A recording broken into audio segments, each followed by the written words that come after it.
আসসালামু আলাইকুম। সবাই কেমন আছেন? আশা করি সবাই অনেক ভালো আছেন। আলহামদুলিল্লাহ আমিও ভালো আছি। এখানে নেহরি রান্না কমপ্লিট। গরুর পায়া দিয়ে নেহরি রান্না করা হয়েছে।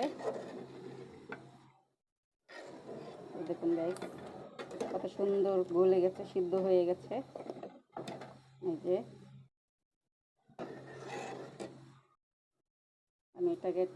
আমি এটাকে এখন একটু বাগার দিব।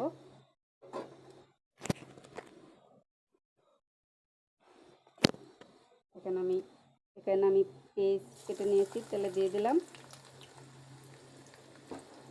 পেঁয়াজটাকে ভালো করে ভেজে নেব। এখানে গরুর বট রান্না করা হয়েছে। গরুর বট রান্না করা কমপ্লিট। আমি জিরার গুঁড়ো দিয়ে দিচ্ছি জিরার গুঁড়ো।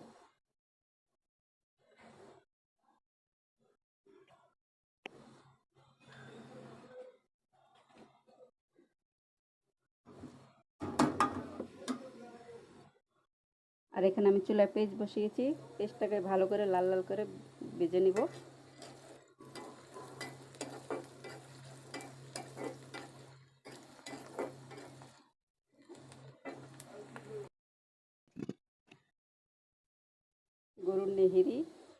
গরুর পায়া দেওয়া নেহিরে রান্না করা হয়েছে। এটা এখন বাগার দিচ্ছি। পেঁয়াজটা ভালো করে বাদামি কালার হয়ে গেছে, দিয়ে দিচ্ছি আমি।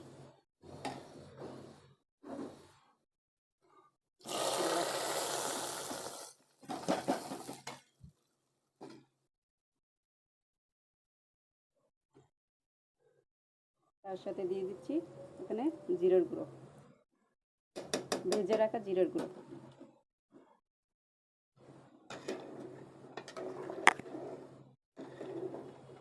এটা আমরা বাসায় নান রুটি বানাবো, নান রুটি দিয়ে খাওয়া হবে। আপনাদেরকে সেটাও দেখাবো। এই যে দেখুন গাইস, নান রুটির জন্য আটা মাখিয়ে রেখেছি। আটাটা ফুলে দ্বিগুণ হয়ে গেছে। এটা আটা না, অবশ্য ময়দা।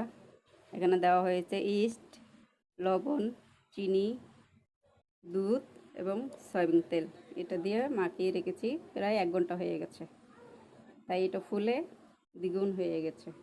প্লিজ আপনারা সবাই লাইক করবেন, কমেন্টস করবেন, শেয়ার করবেন, আমার চ্যানেলটাকে সাপোর্ট করবেন। আমরা আসছি আজকে আমার ননদের বাসায় দাওয়াত খেতে। সে রান্না করেছে, গরুর পায়া দিয়ে নিহিরি রান্না করেছে, গরুর বট রান্না করেছে এবং নান রুটি বানানো হবে।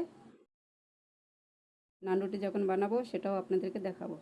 সবাই ভালো থাকবেন, সুস্থ থাকবেন। আল্লাহ হাফেজ।